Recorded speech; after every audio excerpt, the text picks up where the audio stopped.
Good day, everybody. Welcome to another webinar. My name is Parfait Kasongo, and I'm glad you could join us for this very interesting topic.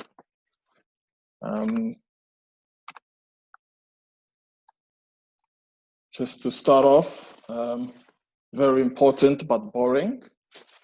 We do have some house rules.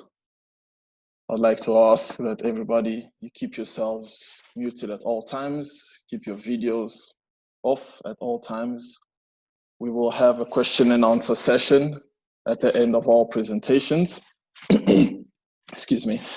And only at that point will you be able to pose your questions. There are two methods of posing questions. You can place your questions in the chat box below and we'll get to them. Or else you could also raise your hand and we will ask that you unmute yourself. We will pick you. We'll ask that you unmute yourself and that you pose a question. And I would like to also ask that you be very brief with your questions. You can comment also, but just be very brief. I really do not want to disrupt anybody while asking questions or comments. Okay. Now, very recently, we had a black man by the name of George Floyd, who was killed by a white police officer. And what ensued then were protest actions in most major cities around the globe. This also gave rise, or not necessarily gave rise again, to the Black Lives Matter movement. We saw the Black Lives Matter movement come out on the streets, protest the police brutality against Black people in the United States. This movement was reignited again by the killing of George Floyd. Calls for change were echoed around the globe in most major cities. There were calls for equality. There were calls for the banning of colonial artifacts, monuments, and statues. There were calls for reforms, restructuring of institutions, calls for decolonization and transformations of curricula and specific sectors. There were some changes that ensued. In the United States, for example, the Confederate flag has been widely banned. Racist artifacts have been removed from some museums. New bills were introduced and some were signed into law. Rebranding of certain products. Some products have been rebranded. Some shows have even gone as far as removing some of the shows that they were meant to show on television. But today we're asking, has the M&E space been exempted from calls for change or calls to decolonize, calls to reform, or calls to transform? Apparently not. Apparently these discussions have been ongoing in different platforms and in different spaces. And here to discuss our topic of what is meant by transforming evaluations for Africa, and to help us understand the meanings of some of these short phrases, such as made in Africa evaluation, decolonizing evaluation, transforming evaluations, and indigenizing evaluations, are first off Mr. Mokopana Ramasobana, who is an independent M&E expert in TMLA Consultants, where he heads up the conceptualization and implementation of research and evaluation projects on behalf of the public and development sector clients. He is also a board member of the South African Monitoring and Evaluations Association. Welcome, Mokopana. And we also have up next is Ms. Candace Moko, who is the Deputy Director of Clear Anglophone Africa and a Senior Lecturer in the Faculty of Commerce, Law, Management at the University of Witwatersrand. She has over 20 years of experience in government, academia, and the nonprofit sector, specializing in M&E, social policy, public sector governance. Her research interests include social policy, public sector governance, accountability, building capable developmental states, and strengthening evaluations capacities. Up next, we also joined by Dr. Jiba Frehiwot, who is a research fellow at the Institute of African Studies at the University of Ghana. She is in the history and political section of the Institute. Her teachings, research, and advocacy interests are in the areas of Pan-African political thought, African diaspora, cultural and political identity, decolonization of knowledge, production, and race and identity in the African diaspora. Thank you very much to our speakers for joining us.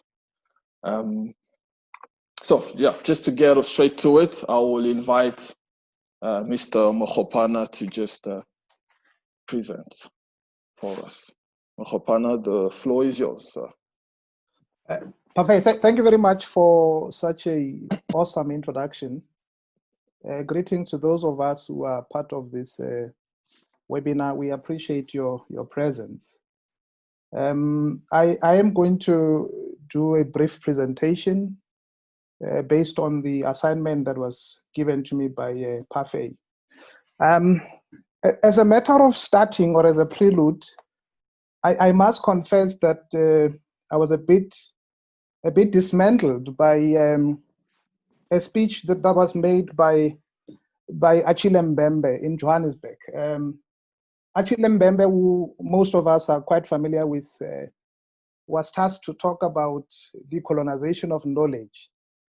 And in that speech, when I read it, he says that decolonizing knowledge debate is a profoundly intellectual space, and most importantly, colossal. So I was very uncomfortable because I knew that when you mention the word intellectual, I personally fall short of such a word. And as a disclaimer, if I don't make sense at some point during my presentation, please forgive me. It is because I'm still struggling with the words that were cited by Achille Mbembe. And I think for me, what's important prior us talking about decolonization is to first talk about colonialism, which then preceded which was basically prior the decolonization. And I'll allow me to express myself as honestly as possible. And so basically, we all know that colonization is an era at which African countries were basically oppressed, if I were to use the word, with the agenda to sort of advance other countries which are not African countries. And when we look at the literature, there are two phases of understanding this phenomenon. The first phase, we are told, is that what was more economical and political sort of toppling by European countries over Africa. And the first phase, really, we told that it was more cultural. This means that the economic functioning of the continent was then taken over by European countries, and also the politics was also influenced because then the economy was taken away. And consequently, the culture of the African people was also taken away. That also affected how they think about themselves. So basically, that's the phases at which colonialism was implemented. But most interestingly, and oftentimes we shy away from raising this, is the fact that this colonialism had a racial lens towards it. In other words, it was mainly white people who were oppressing black people. And I'm not sure why that point oftentimes is not well eloquently expressed. And maybe it's because it's very uncomfortable for us to say that. And that's, if you read a bit of Fanon, he sounds a bit angry and annoyed by this colonialism. In fact, Fanon proposes that dismantling colonialism entails a revolution, a revenge of some sort. That's what Fanon proposes. And I mean, for me, understandably so, because it is a brutal system against black people, where everything else is like from economic, political, culture, and their way of thinking was stolen away from them. And I thought maybe we should think about what are the effects of the aftermath of the concept of colonialism. I mean, there could be many others, but there's one thing that I thought I should talk about. It's not only the exploitation, not only the imposition, not only the invasion, but there is a concept called self-aggrandizement. I struggled with this word. I had to look at what it means. And we were told by Bulham in 2003. So self-aggrandizement literally means that you assume a role of power. You assume a role of authority. Why do you do so?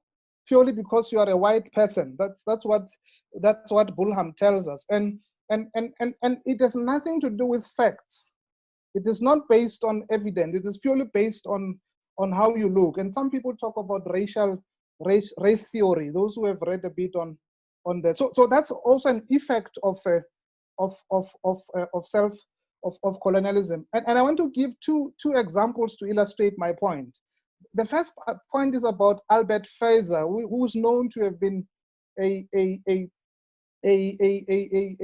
missionary located in the continent. And he said this way, I quote him, he says, "Yes, a black man is my brother, but my junior brother." Interesting enough, this colleague of ours, Albert Fraser, said this word, located in the continent. Why did he say this? Because he was a white man. He was a white person who believed that he's above black people. And interesting enough, I also at some point got hold of a video that made the rounds of a little girl. I think she was 4 years or 5 years old, with a British accent. So there's a conversation between her and her mother, and the mother asks, "What happened to the cakes?" And then this little girl says, "No, I don't know what happened." Then later on, the lady says, the little girl said, the 4 or 5 year old says, "There is a black man who came in here and took away my cookies." So the two examples I'm giving, it's an old example of Albert Fraser, but the video that I'm talking about is a recent one. It's a little 4 or 5 year old. And it reminded me of the words that were spoken by President Mandela, who said, "No one was born with a hatred in their hearts. So people are taught to hate other people. People are taught to undermine other people. And maybe it's inherent to some degree because it's a culture that they grew up in." So those are the effects, I think, and I argue that emanate from colonialism. And I think Ndlovu Kajeni, which most of us are familiar with, he says that this is the dominance of knowing, coloniality of knowing. Our knowledge systems have been overpowered, not recognized. And then Chilisa says that it's scholastic imperialism. So these are the effects of colonialism. And ultimately, what does that mean? It then means our belief systems, our way of doing things, our philosophy towards things have been disposed of. And this was told by Nabu Dere in 2003. Next slide, please.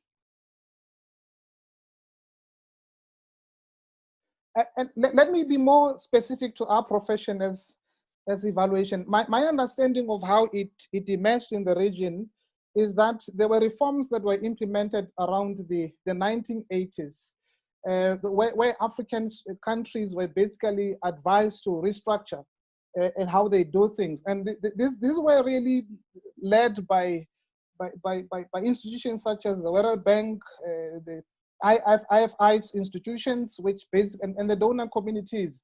They came and said, here is a new approach, here is funding attached to it. This is a new path that countries should follow. And since then, we then realized that there was a new wave of doing things. And I argue that colonialism really has not really ended, because this new wave of evaluation was more approached from a compliance point of view.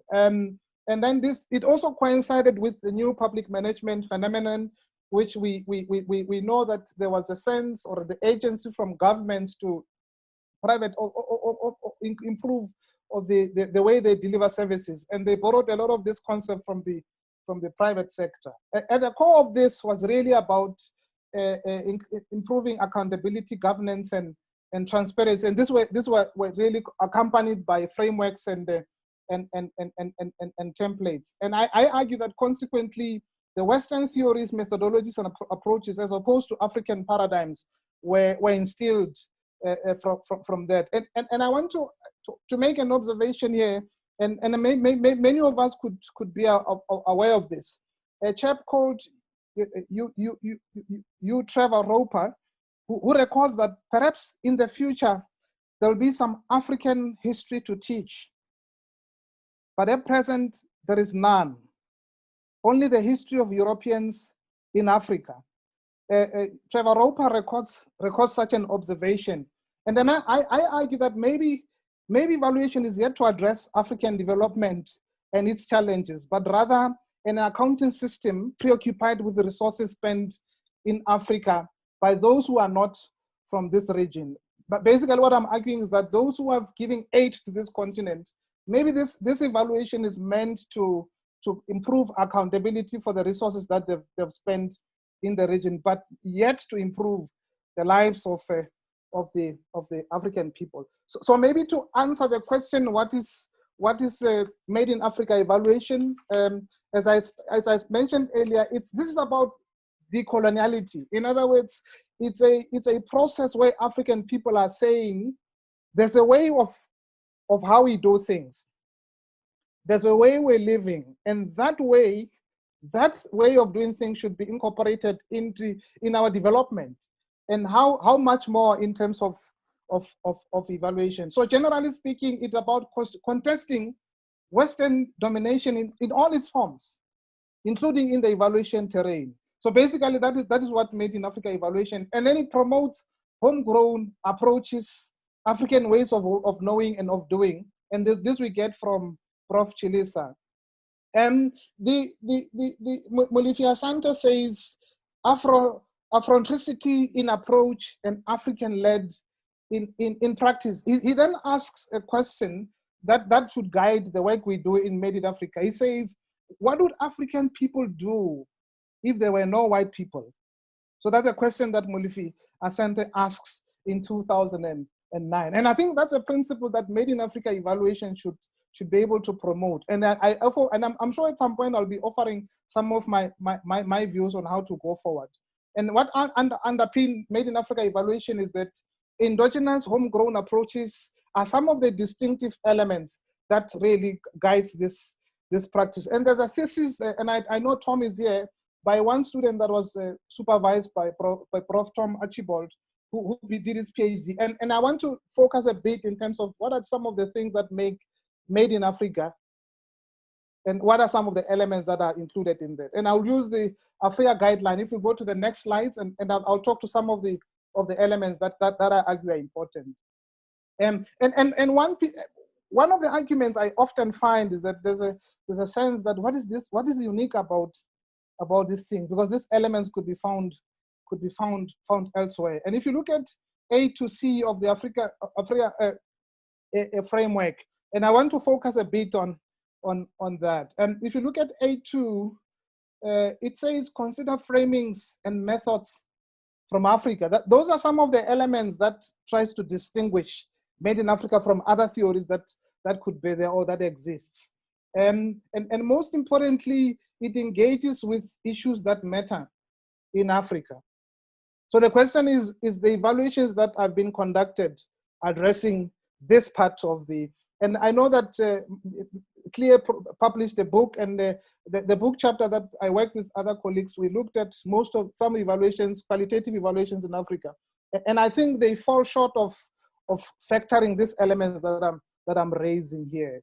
And then it's also an issue of acknowledging interdependence and interconnectedness, which is normally profoundly found in this region. If you look at C1. So what are we saying? The C3, which links somehow to what I was trying to explain, strive to contribute to the urgent need for durable and transformative change. And Parfait, you asked the question that can evaluation conducted in this region, can we argue that this evaluation is transforming, advancing change in the livelihoods of the people? I argue that it is yet to arrive there. Maybe let me go to the next slide and look at how best do we apply, how do we practicalize this idea. And for me, I think we need to all agree that there's no dilly diving on the common purpose. We all agree that there must be social justice. We also agree there must be equality, there must be fairness. So if that's really our common purpose, so why is it taking so long for us to implement things that we all agreed to? We must also be committed to dismantling the systematic constraints, because when I explained the phases of colonialism, I illustrated how entrenched this is and how unfair this is. So we must be willing, to those of us who are advantaged by these systems, to disown it if needs be. And once again, I want to quote President Mandela talking about social justice and so forth. He says, like slavery and apartheid, poverty is not natural. It is man-made. It can be overcome and eradicated by the actions of human beings. These inequalities were not automated. This came about because certain people were advantaged by oppressing African people. If we want to dismantle this, we must be committed to making sure that we advance such a cause. There's another thing that Bulham recommends, that in working in the continent, we must understand how oppressed people or colonized people in this distant peripheries live, rather than speculate from the lofty heights of academia abroad. That's what Bulham really urges us to think about. And most importantly, this agenda, it should be Afrocentric in approach and African-led in practice. This is a platform where African people should be given space to take leadership. I'm sure we appreciate collaborations, yes, but I think it must be understood that this is an African agenda. And I've got practical things that different stakeholders can do. For argument's sake, I argue that think tanks and universities should integrate the concept of decoloniality in the programs that are delivered in evaluation. And I know that probably Candice will talk a bit on the DETFA program, which has attempted to do so. For those of us who are practicing in this field, we must be able to garner our confidence once again to understand that our nuances matters. Our backgrounds are important to the work that we do. You are not an evaluator and then something else at the end. You are a full being, and that should be appreciated. And I think we must reposition ourselves in that manner. I know there are stomach issues, there are issues of reality that we must survive. We must serve in some professionals elsewhere. But I think for me, the principles of the fact and the truth should always remain. And that can be changed by the mere fact that we want to progress in our profession. And for the donor community, I argue that there's some commitments that have been made in Paris, renewed in Accra and Busan. And please, let's keep those commitments. Let's implement those commitments that we have made to this beautiful continent. And one thing that I think is more practical is about supply chain processes. Evaluations are commissioned in this continent. Who's commissioning this evaluation? How much money, if it's R1, how much of the R1 goes to Black people or professionals in this continent? And why is such a, for me, it's a very easy thing to find experts and work with experts in the continent, unless we are assuming or we are arguing that there are not learned people in the region. And I don't think that's really correct. And because we are people of indicators, let's develop an indicator that says, out of the entire R1 billion that was spent in this region for evaluations, this many people have been able to be empowered. Let's use local experts because they are there. In the meetings where we're talking about this region and the continent, how many people are of African descent? You can imagine if people are talking about you from elsewhere, but they're not part of the conversation. And that's also telling on its own, because it might assume that African people probably might not yet be able to. Let's include them in this conversation that we're all having. And for our governments, I argue that we must be in the driver's seat. This is about the people of the continent. It is us who must drive this developmental agenda. And let's take leadership in terms of that. So I say champion a call for African-led and African-prone development. Parfait, thank you very much for the time. I'll wait for the questions. Thank you. Thank you very much, Mokopana, for indulging us in that presentation. Very quickly, I would like to remind our participants that if you have any questions, you just throw them into the chat box, or you raise your hand, and we will pick you from that. And yeah, you could quickly ask your questions in an audio form. And we ask that you really be short and very quick with your questions or comments. Very quickly, not to take any more time, I would like to invite Dr. Mjiba to join us, please. Thank you very much. And thank you very much to the organizers for this amazing webinar. I'm excited to greet you from Accra, Ghana, on the University of Ghana's campus.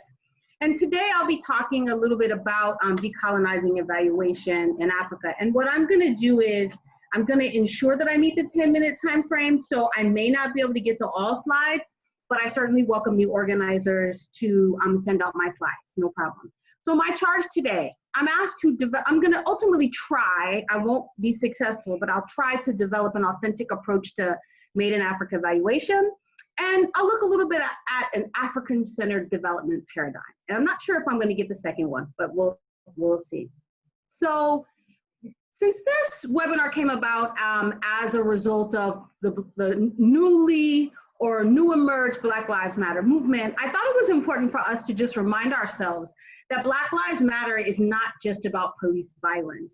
There's multiple ways in which Black and African lives have not mattered over the last 400 plus years. And I think we need to take this moment to really tackle and address the ways in which our lives have not mattered, but then ultimately grab our agency and begin to say that no one else has to dictate whether our lives matter or not. So this is just a picture of a beautiful young woman on the front lines of a Black Lives Matter protest. So I tend to talk long, so I'm gonna give you the key points that I want you to take away. I've got 5 key points. The first is decolonization is a global challenge with Africa at the center. Decolonization is not a new project or movement. It's been around. It's at the heart of the African liberation and Pan-African movements. Evaluation and development has a class character that inhibits an egalitarian relationship between donors, evaluators, and receivers. Decolonization must be coupled with transforming ideology of society, community, organizations, and individual practitioners. And finally, authentic development must be at the center of decolonizing MAE. So when we start talking about decolonization, I think it's important for us to ask ourselves, what is it?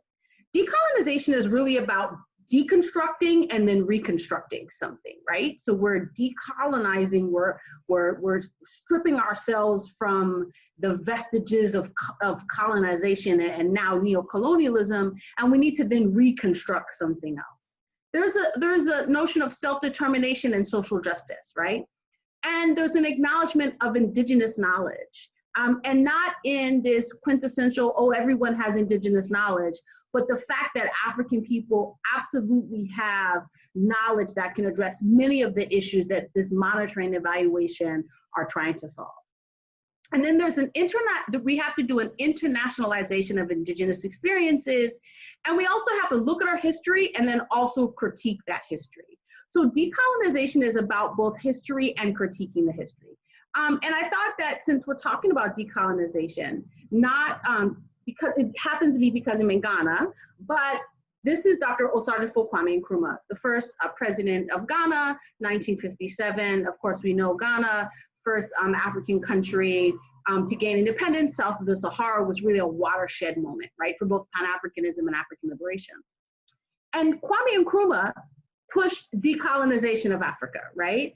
As did Julius Nyerere, as did, Sobukwe, as did Malcolm X, Amy Jacques Garvey, Shirley Graham Du Bois. So this question about decolonization is not new.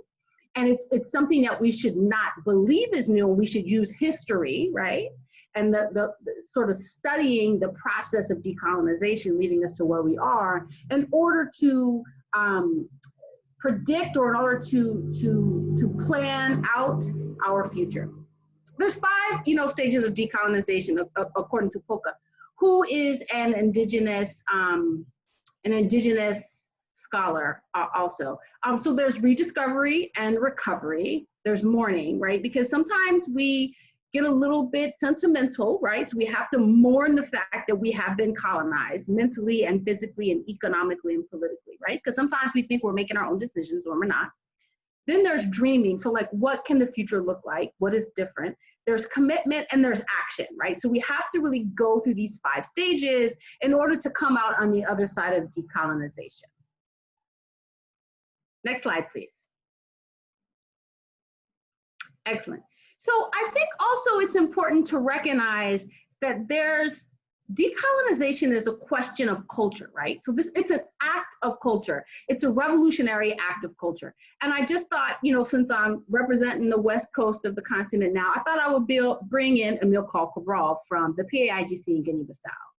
Amilcar Cabral says the value of culture as an element of resistance to foreign domination lies in the fact that culture is the vigorous manifestation on an ideological and idealistic level of the material and historical reality of the fruit of a people's history and a determination of history by the positive and negative influence it exerts on the evolution of relations between man and woman and his environment, among men and women or human groups within a society, as well as between different societies. You can go to the next slide, but I just want to reiterate that Amilcar Cabral is suggesting that this question of decolonization is a question of culture, right? It's a question of culture which must be rooted at the base and travel up and down that process. And then of course, we know this is Julius Nyerere, Mwalimu Julius Nyerere, the first president of Tanganyika at the time, later Tanzania. And when we think about decolonization, we recognize that there are several processes in that. One is decolonization from colonialism.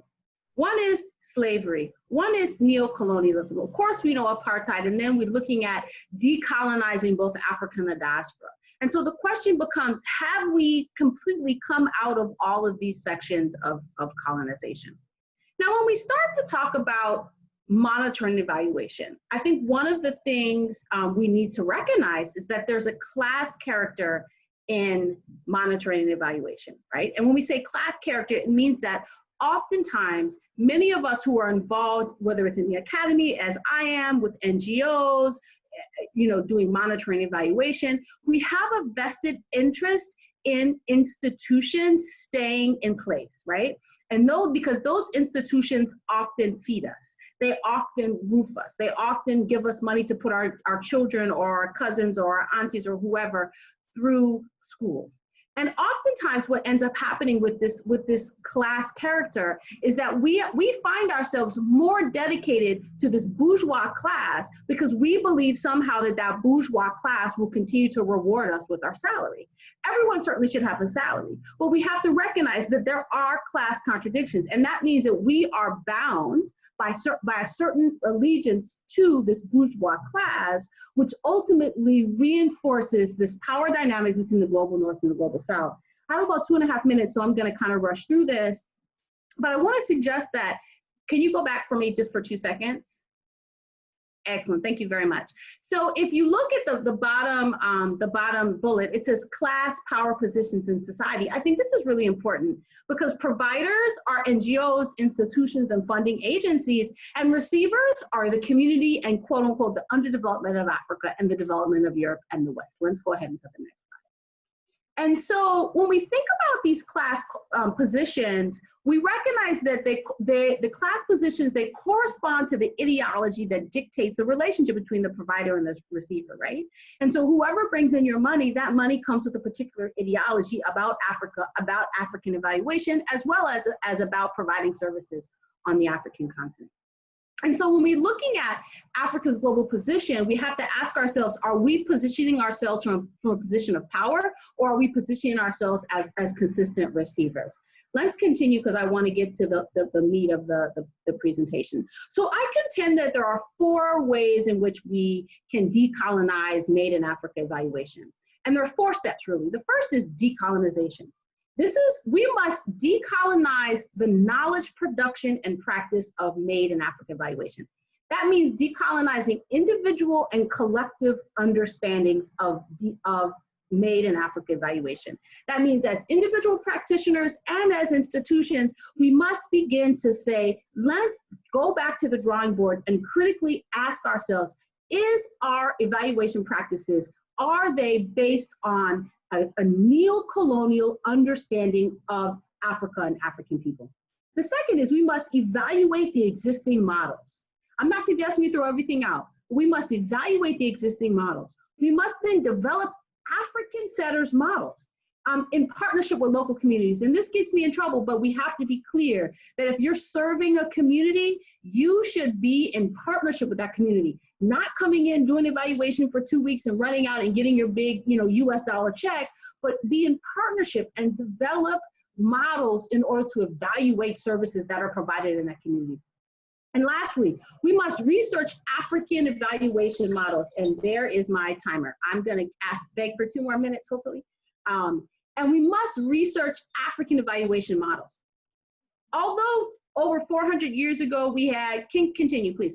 Although over 400 years ago we certainly had introduction with Europe, you can't tell me that there was no evaluation or monitoring going on. Everybody in history evaluates and monitors something. Even if everyone evaluates and monitors their weight when they want to drop weight. Everyone evaluates and monitors their house when they see that their house has been moving. Everyone evaluates and monitors their education when they go and they want to transition to the next level of education, right? So monitoring and evaluation is innate to humanity. So one can't say that others can bring in an external monitoring evaluation system and suggest that those who you're evaluating don't actually have models in which to evaluate. So quickly, what is a Made in Africa evaluation versus an African evaluators? Made in African evaluation is evaluation based on indigenous knowledge system. It's localized and led by local actors, which is very different for us, right? It's coupled with culturally and historically appropriate nuances, which I believe the previous speaker spoke about. It questions class dynamics. Its local community are not stakeholders, but partners. And there's development projects are based on mutual respect. And ideologically, it's mixed with what is valued as what is valued as success and a challenge. And then lastly, African evaluators are ideologically and practically bound by the agency rules and regulators, right? They view evaluation from a Western approach to evaluation. They don't take into consideration this question of why Africa is fundamentally underdeveloped. So they will go into the Democratic Republic of the Congo, for example, and not even have a conversation about coltan. But then they'll say that the DRC is underdeveloped. And then they believe the receiver has no agency. They're doing this unconsciously, not consciously. And then finally, you can be African biologically, geographically, but still represent an African organization and still not necessarily have African people's best interests at heart. Next, please. And then my key points, and I think that this is my second to last slide.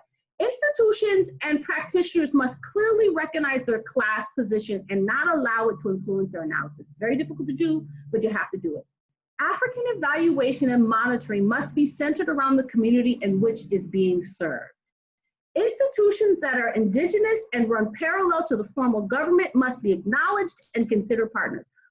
So for us here in Ghana, it's a chieftaincy institution, it's a traditional priestesses. In South Africa, it may be a different dynamic. And African evaluation and monitoring is a revolutionary shift to put the power in the hands of the people. Do I have one more question? Aha, let's keep in touch. Thank you very much. I really appreciate the opportunity to speak. Thank you very much, Doctor. And just very quickly, I would like to invite Ms. Candace Morkel.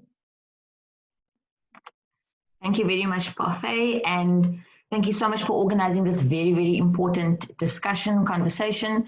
I think it weighs very heavily on us, and we've got a huge responsibility to see that change happens in this space. There's a lot of resonance between what Mokopana said and what Mjiba said and what I'm going to be saying now. And I'm happy about that because they set the tone, the context for what I'm going to be talking about. And so the first point is that, you know, our premise, if we're going to be talking about evaluation for transformational change or evaluation for transformational or transformative evaluation, our first premise has got to be social justice and equity. That is the whole raison d'etre for our existence. It is actually the reason why there's no intrinsic value of evaluation or monitoring and evaluation if it's not embedded in and located within the idea of social justice and equity. And if we're going to be thinking about social justice and equity, then there are 3 points I'd like to raise. First of all, we need to be aware and alive to and responsive to the fact that these things are systemic and structural. So all the issues that Mjiba raised about the importance of thinking about the process and the labor of decoloniality, those things actually underpin our work as evaluators and those of us who work in the monitoring and evaluation space. And we need to think about how this sits within the broader discussion around development. So very often as evaluators or in M&E, we think of ourselves as being separate from, or that it's a function that somehow supports something towards the better, towards the public good, or towards social justice. But we need to be mindful of the fact that it is actually located within these orthodox views of development. And so we need to be talking about how do we shift this to say that there needs to be a heterodox view to say that there is no longer, we can no longer think about development in terms of, for example, economic growth or GDP indicators of economic development. We need to start thinking about how does monitoring and evaluation support these, I don't want to use the word neoliberal, but these neoclassical thoughts and conceptualizations of development that keep us locked into and embedded with neo-colonial ways of thinking about what development must be. And so the asymmetries of power are embedded not only in development, but therefore in monitoring and evaluation as well. So my question to you is that even though we've got many, many guiding frameworks, such as the Paris Declaration, the Accra Agenda, CEDAW, and so forth, if all of those things are saying the right things and telling us that we need to think, more about, getting ourselves out of the aid dependency, and there needs to be country ownership, and we need to think about co-producing the kind of development outcomes that we are wanting together with countries and not have asymmetrical power relations in the way we do development. Why is it that we are still having these problems and these conversations? So the big question is, can evaluation, or is evaluation still a transformative agent in its own right if we don't resolve some of these systemic structural problems, or is it complicit in entrenching and maintaining conditions of inequality? Go to the next slide. So what do we need to think about when we're thinking about transforming evaluation then, and what are the challenges facing us? So one of them is that we don't think about the historical and contextual conditions that continue to impact development in post-colonial Africa enough when we're talking about transforming evaluation. I know a lot of conversations are happening about transformation and evaluation. Of course, there's the working group for the SDGs and so forth. But some of these documents and some of the conversations ignore some of these historical and contextual conditions that actually have produced the ongoing injustices and inequalities. So when we talk about decoloniality and we're talking about, divesting ourselves from the aid dependency, and we're talking about how do we have country ownership, and how do we make sure that development is actually people-centered and impacts on the citizens of the continent.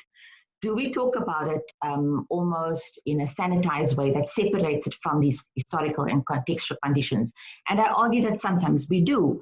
There's an insufficient consideration of how the history of M&E is actually located within these orthodox kinds of ways of thinking about development, and how structural adjustment programming, for example, from the 1980s, and how they continue. I think Mokopane said somewhere that colonialism didn't end. So some of these kinds of ways of doing development continue in the kinds of programs and development aid that continues to be implemented, and interventions that continue to exist in international development.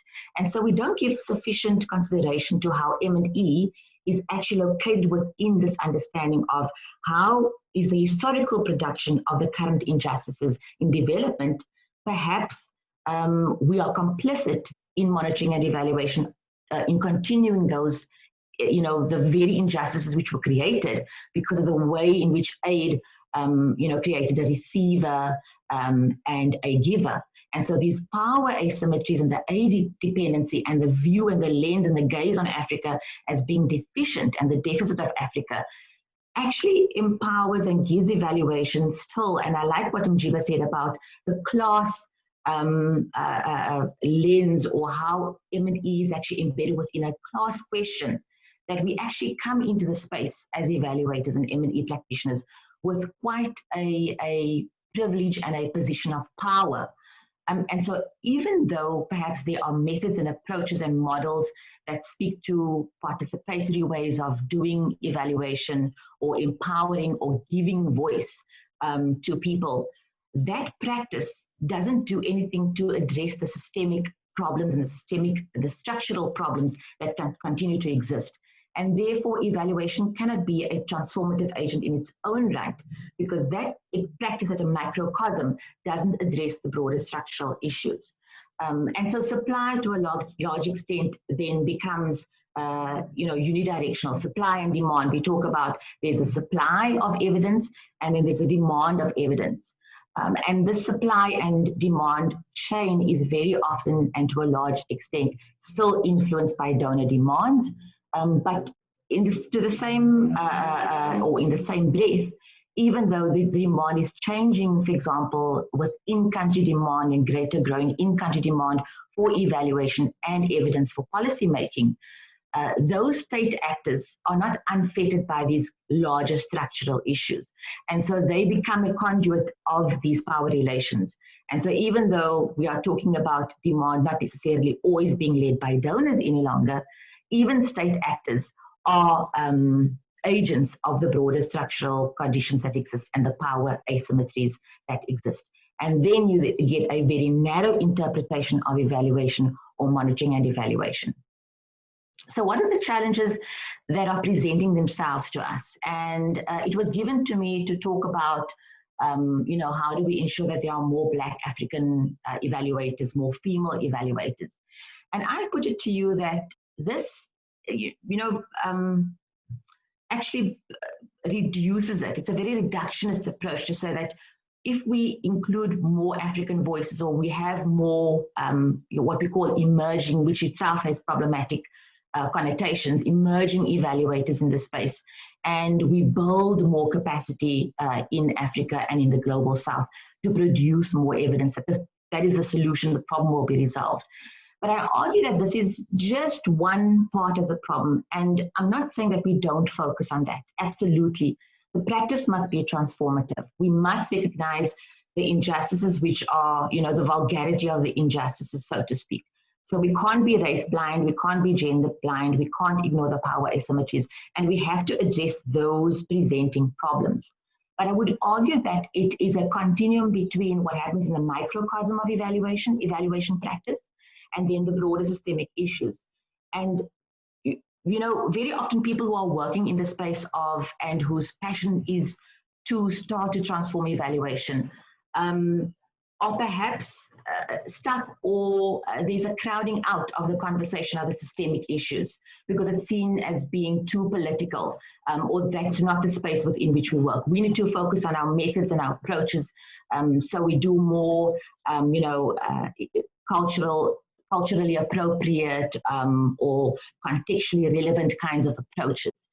And my argument is that that's not where we can afford to remain stuck, because the practice to be transformative and to be an agent of change needs to start to talk about dismantling some of these, the big questions about structural and contextual problems. So my time is up, that's my timer, but I'm going to take another 2 minutes, like Mjiba did as well.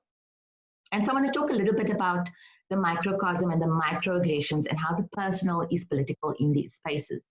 And I would venture to say that not a week goes by without me getting a text message or a WhatsApp or somebody asking me, did I just experience this kind of racism here, or did I just experience a situation where I've been undermined in the space? And of course, we speak to each other as Black people because the burden of proof lies on ourselves to say, no, we are not overreacting. This is actually something that we've experienced.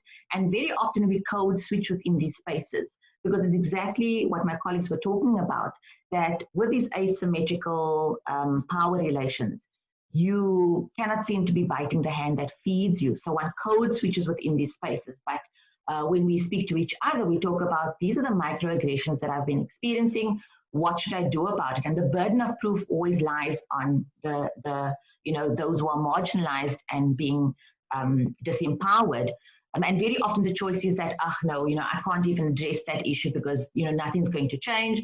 And so I'll just carry on and hope, that things change eventually at some point.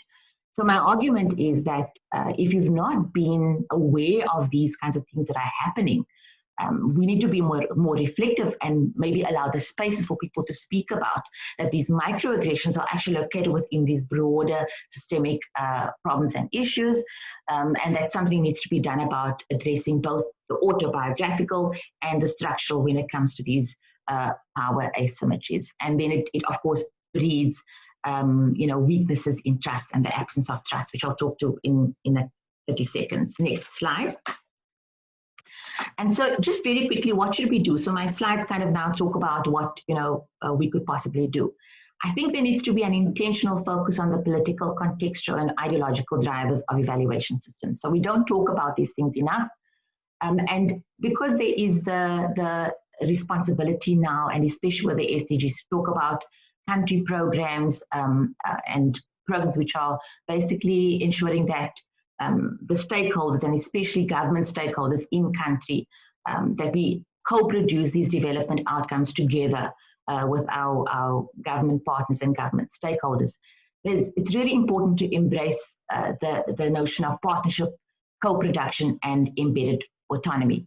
So to talk about the fact that there needs to be a close enough relationship in order to understand how these political and ideological drivers inform the way policy is made in country, or inform the way budgets, and the fiscus is managed, and how decisions are made around the fiscus. We need to understand then that these relationships also, we need to avoid becoming fettered by them, that that we are corrupted by the very same system that keeps these kinds of policies and programs in place, that actually keeps Africa and the receiving end and aid dependent. So it's a matter of saying that let's not just talk about approaches and methods and our practice and microcosm, but let's talk about how are we complicit in continuing these kinds of circumstances and these structural problems, or is there an agency that we have to shift and to change the way in which evaluation looks at what these drivers are and changing those. The shift to interdependence and not the power relationship. And I think also we need to look at current initiatives. So the SDGs, for example, has some kind of working group. We need to look at what they're doing, and we need to be a critical voice for ourselves and say, are these kinds of working groups and structures which are looking at transformational evaluation, are they looking at some of these political, contextual, and ideological issues? The planet is burning, but it's not burning equally for everybody. And so some of the positions that we have, or some of the documents out there, they're not critical enough about how the inequities are, continue to produce the injustices. We need to reflect on our practice, as I said, and our artifacts. What do we think about when we think about valid evidence and rigor? Do we still think about a Western essentialism? How should we problematize culturally responsive evaluation, culturally appropriate evaluation? All these terms, which are actually codes for these, asymmetrical power relations, and the understanding that something needs to happen, but there's an ignoring of some of the deeper issues that are, continue to produce these injustices. And we need to reflect on what our values are at the microcosm, but also in the bigger organizations as well, and our partnerships, what the values are that drive our work and how do they address these systemic issues. And then I think just lastly, very quickly, and I'm really running out of time, to the last slide, I think it's very important for us to build trust. And we've got to realize that states and civil society and evaluators, whether you're working not as a non-state actor or in states, we are both only partially autonomous from the social and economic forces. So both state and non-state actors are not completely unfettered by the balance of forces, but we act at least in part as their conduit. So the question I want to leave you with is, can we then can evaluation disrupt these dominant social and economic forces that continue to create these inequalities? And can we act as a counter-hegemonic force to develop social consensus on what needs to change? Thank you so much. Thank you very much, senior lecturer. There was a bit of a lecture. Thank you for that. Colleagues, I would like to apologize for our very poor time management. But yeah, we've come to the question and answer session. And very quickly, I'd like to pose a few questions to our speakers. And just moving on. Okay, very quickly. How do we adapt the indicators to measure Made in Africa evaluations? How do we create okay, and there's a second question to that. How do we create Afrocentric indicators? Speakers, do we work with, should I ask you a few questions and then we can just answer them, yeah? The second question is decoloniality and anti-racist science the same concepts? Is decoloniality and anti-racist science the same concepts? Question 3 to Mohopana.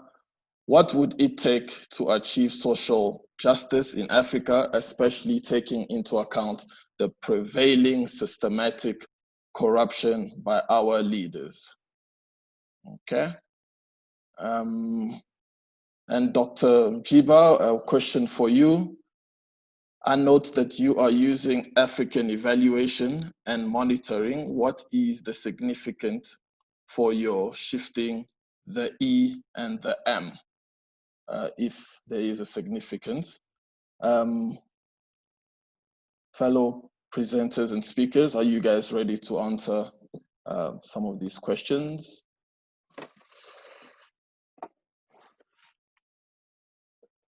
Yeah, thanks for pay. Let me try to answer the question of the of corruption. I think it's more sad for African people to be corrupt because they've often fought battles to be free. It's more disappointing when you see the phenomenon of corruption, and they also understand the almost poverty and its effects, because around where they go, they always see some of the examples. So I must say that. So maybe it's more the new values and systems that have been taken away from people to think that they should stay in a particular house or drive a certain car to be important, that propel our leaders to continue to steal from us. So I think that's a phenomenon that should be fought against. There was a challenge at some point that, and I mean, that Candice was talking about civil society, that what else can be done to ensure that we provide oversight. And I think we must strengthen that, even ourselves as citizens. And I also think as individuals, we are responsible ourselves not to participate in those things ourselves before we even blame the leaders. Around what is called indigenous indicators, I think Njiba spoke about the importance of value systems and valuing the communities that we work with. Because when we work with these communities, I'm sure some of the questions that we are often asking in evaluations or the design of the programs that we're implementing, we might find that they're not as relevant or as important according to the lens of those that we're implementing for. So I think a consulted and inclusive approach with communities will then begin to realize what's important to them. And then when we measure, we're going to measure what's important to those people that we're working with. I think that would be my contribution. Thank you. Thank you. Yeah, I can come in here and answer. I just want to follow up on this question about indigenous indicators, and I just want to kind of hold, and then I'll answer the question about E and M versus M and E. So when we start talking about indigenous indicators, I guess the question becomes really it's a question of completely transporting or transplanting indicators and what success looks like versus having a loose set of indicators or even having locally devised indicators. And when I say transplanting, I'm not necessarily even talking about transplanting indicators from, say, US or UK or France to Ghana. I'm even talking about transplanting indicators from, say, Accra to a small community in the Volta region, right? So like what I understand or believe would be a success or would be something that we could cheer or could even be an indicator may not be relevant to this small community in the Volta region, right? Particularly because my vantage point and my lens is very much urban Accra versus a smaller community which may or may not, have access to the same types of circumstances that I'm dealing with.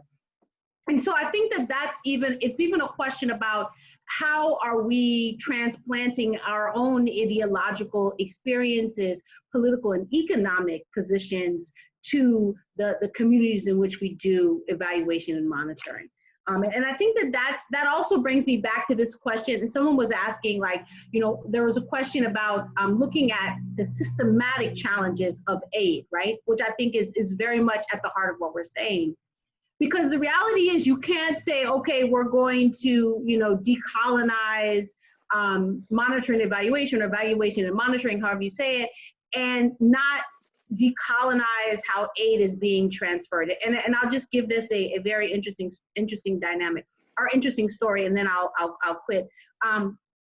So, oftentimes when we go to the table, the aid table, the IMF, the World Bank, the, USAID, no disrespect to anyone who works at USAID, or, the UN, or wherever we're getting our external funding from, we go as receivers, and anything that they want to give us, we take. We are so happy to have it. Thank you very much.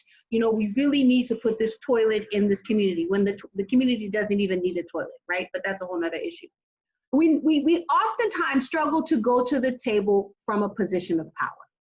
And the reality is that many of these institutions are not coming and giving aid to the African continent because they just want to be good human beings. I'm sorry to say it, but it's because they also benefit, particularly foundations, which are connected to corporations, are benefiting. Social corporate responsibility is a benefit, so people can get tax breaks. So we also need to go to the table from a position of strength, knowing that they are coming because they need something, and yes, we also need something from them. And I raised the question of coltan, and I want to think about this question of resources, right? So for example, in Ghana, we have bauxite, we have cocoa, we have other gold, we have oil. In Ghana, we own 13% of the profits from the oil that was discovered recently, right, in the Takoradi region.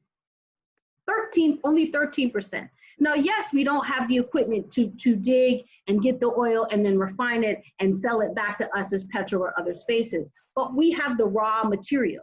And so we have to negotiate at the table as if our raw material is as important or as significant or even more significant than those that are trying to come and purchase it, right? At a rate that's ridiculous at best.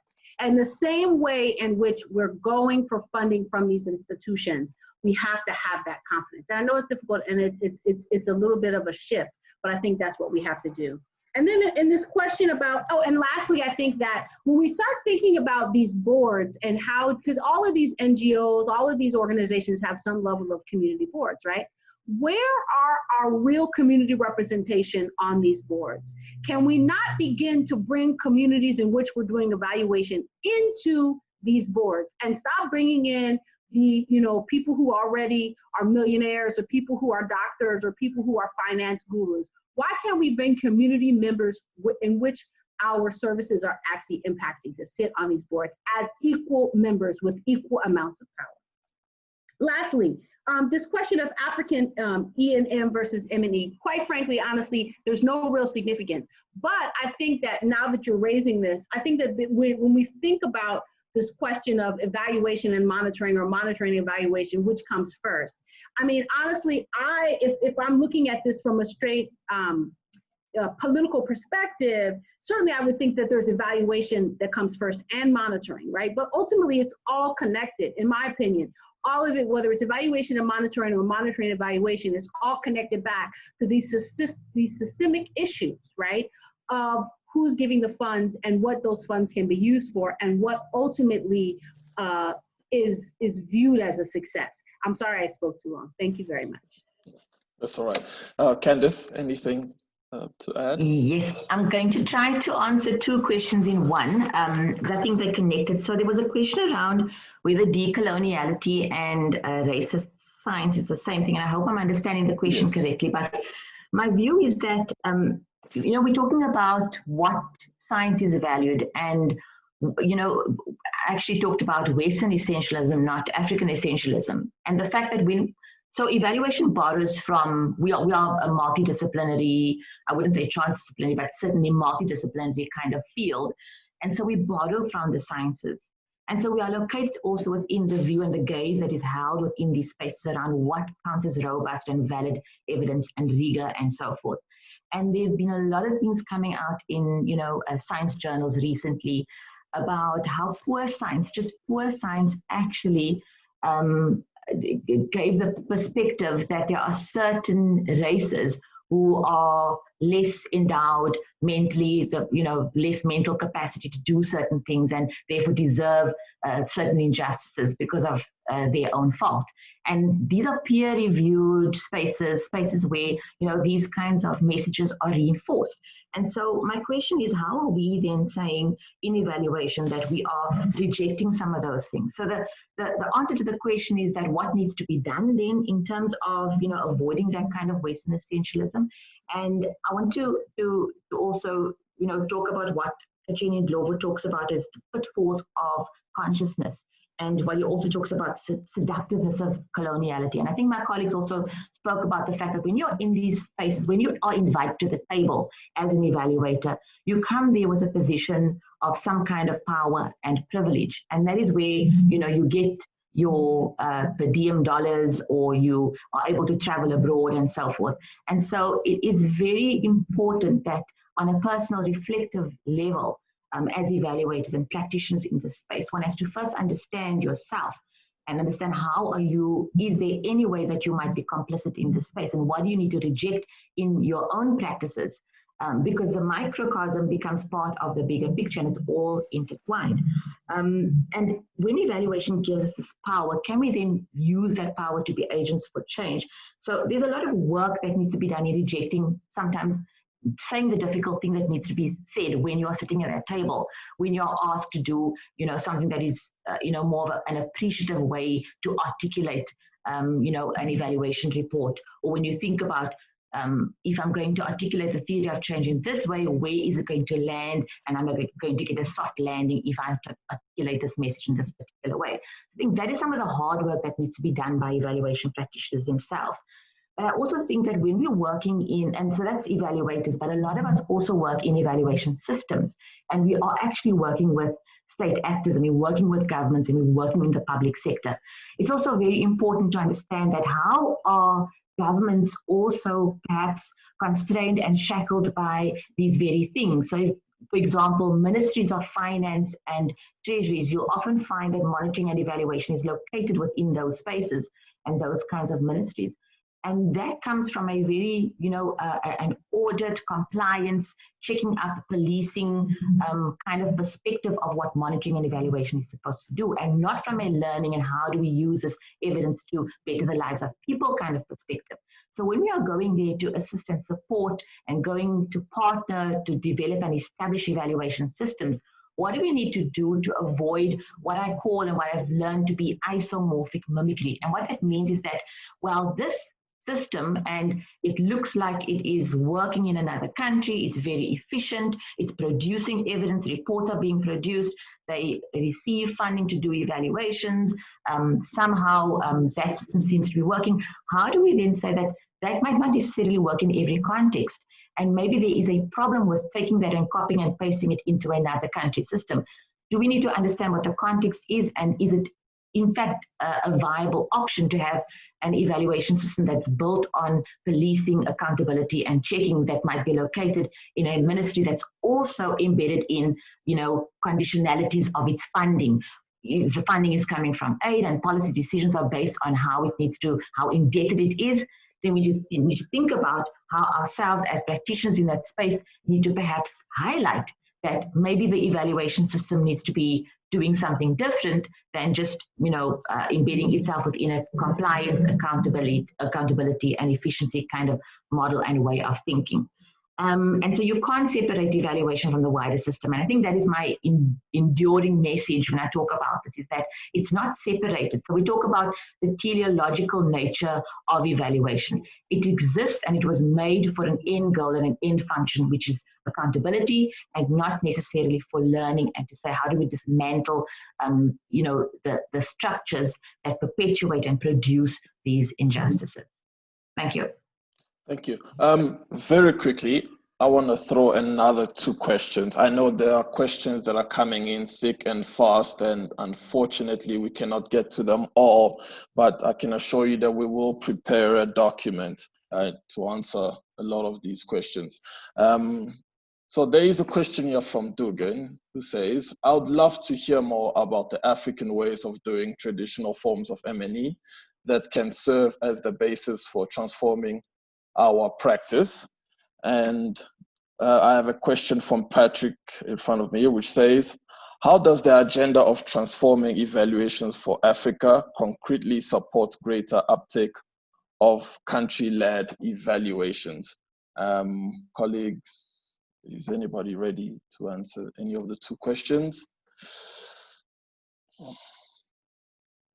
Or else I'll take a third one. Can you read the questions again? Can you add a 3rd one, but also read the questions again? Okay, no problem. The first is,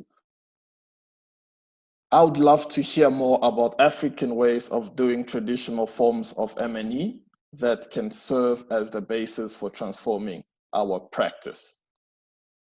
The second question is, how does the agenda of transforming evaluations for Africa concretely support greater uptake of country-led evaluations? And just to go to number 3, I believe this was a question directed to you, Doc. I'm not sure if you answered it. Step 1 of your decolonizing, it involves freeing evaluations and evaluation practitioners from all the preconceived notations from the global north. How to do this practically, or how do we do this practically? And who should support this as pioneer? I don't quite understand that last bit, but I'm not sure if you caught any of that. how to do this practically, essentially is the question. Thank you. Yeah, I can just take that last question because I was chatting a bit, writing a chat, but I think it's better to kind of like just say it collectively. So I think that that's a very interesting question. Ultimately, what you're asking is, if please let me know if I get it wrong, but you're asking like, how do evaluators both individually and collectively transform their ideological framing in order to recognize that we must use Made in Africa evaluation or Made in Africa processes, right? And I think that one of the things that I suggested in the text or in the chat was that, one, this is a very individual and collective journey that we must go on, right? So individually as evaluators and academics and whatnot, we have to do some study around decolonization. We have to read Kwame Nkrumah. We have to read Julius Nyerere. We have to read Frantz Fanon, who was mentioned, The Wretched of the Earth, right? We have to read Du Bois. We have to read Sobukwe. I mean, we have to read current authors who are talking about decolonization. We have to read Sekou Touré, Shirley Graham Du Bois, Malcolm X, all of these folks to recondition the way that we view ourselves in relationship to society, right? Specifically the West, right? And then that would then help inform the way in which we view ourselves in relationship to African society, right? Number one. And that is a long sort of protracted struggle, right? And the way in which you do that is through studying with others. So if, for example, like AFRIA, for example, or other evaluation and monitoring bodies would be interested, I would suggest you put together what we would call work study groups, where people come together and read and discuss and determine ways in which they can decolonize their thinking, right? Because your ideology dictates your behaviors and your principles and your values. And so the ideology in which you're guided by, which is often the ruling class ideology, dictates the way in which you view your role as an evaluator, right? So that's the first thing. And then I think organizations really need to go on the hard work journey, not just putting out a statement like every organization from Amazon to NYU to whoever about Black Lives Mattering, but organizations need to go on a hard level of discovery to determine if they have Eurocentric views, right? Even if they're led by Africans, Eurocentric non-African views about African people and African evaluation. That's number one. And then lastly, and this is not going to be an easy thing, and I'm in the academy, right? And so we push it from the academic level, but you all on the front lines in these organizations are going to have to start pushing this from the bottom up. And then lastly, I think once we begin to transform our ideological thinking or where we're positioned ideologically, we then begin to recognize, as Sekou Touré said, is that every individual has a role and responsibility to the development of society, right? And so once we recognize that whoever, from the 2-year-old to the grandma, to the president, to the woman selling groundnuts outside, we all have a positive role that we must make in society, and we are no better or no worse than anybody who is making their contribution to society. We then can begin to view ourselves as one of the people and recognize that this evaluation will impact us as much as it will impact anybody else.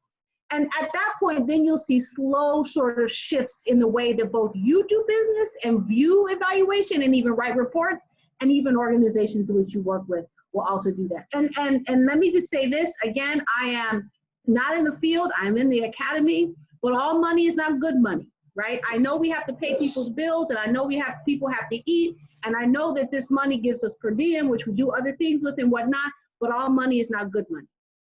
That's it. Thank you. Candice? Let me just quickly, because I can see we are really out of time, but I think just to add to what Mjiba was saying, I completely agree. And I also want to talk about the intersectionality of race, gender, class, and power, which I think is, you know, we separate these things out in evaluation. I see a question in the chat about young evaluators. there were questions coming through about how do we include more female participation. Of course, not to even talk about the issues around the LGBTQA also, and how we don't actually include voices that are, we others in evaluation, and we kind of say that that is not our charge and that is not our fight. And so we're just going to be stuck with, these things that we are comfortable with. So we need to start to get into those discomforts and uncomfortable conversations about, we are actually complicit in entrenching these injustices, and how do we, and so it's the hard labor of doing that. There's a question around also the African ways of doing M&E, and I just wanted to caution us as well to not reduce some of the ways in which we're wanting to approach this thing as, like Mjiba was saying, the statements we make, or, the kinds of coding that we use to say that at least we are doing something in this space.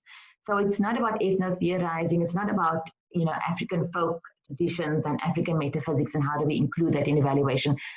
In and of itself, incredibly important, but it is not the answer, and it's not the thing that we need to now, hitch ourselves to say that, okay, if we do that, then it resolves the problem. We need to still do the hard labor that Mjiba was talking about.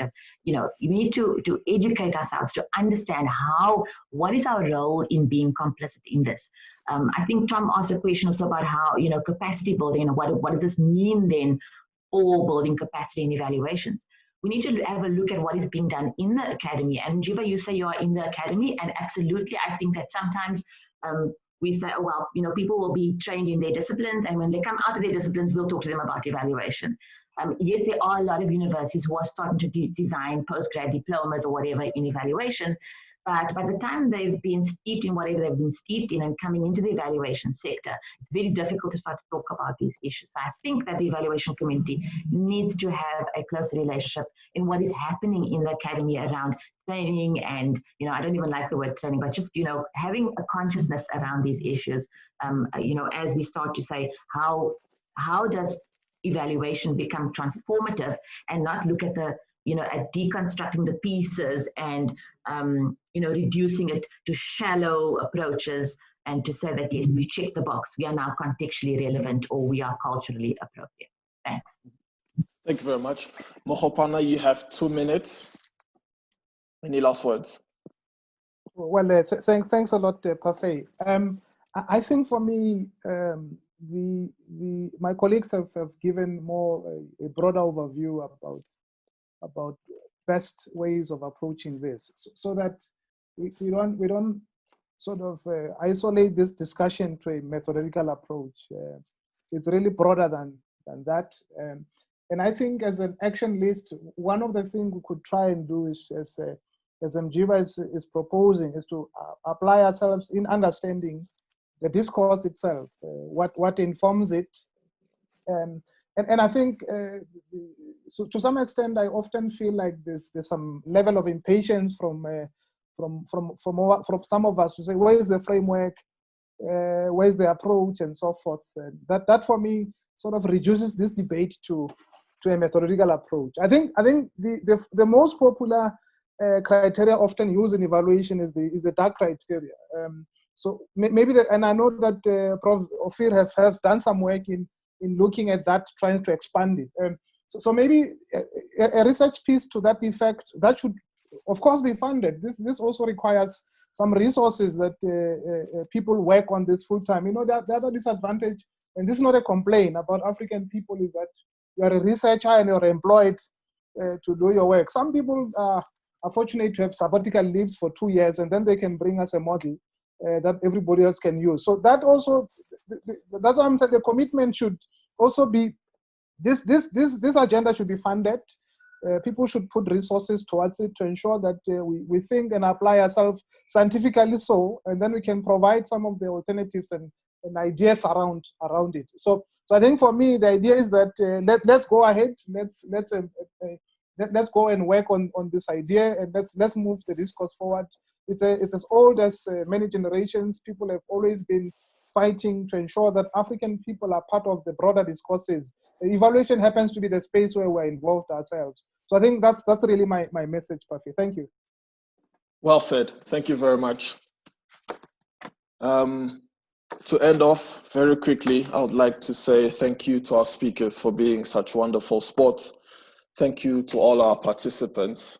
And thank you particularly to the ones who were able to pose such wonderful questions. And I can assure you that the questions that we've not got to answering, we will be answering them. And yeah, have a wonderful, wonderful afternoon. And thank you again for taking part, everybody. Goodbye.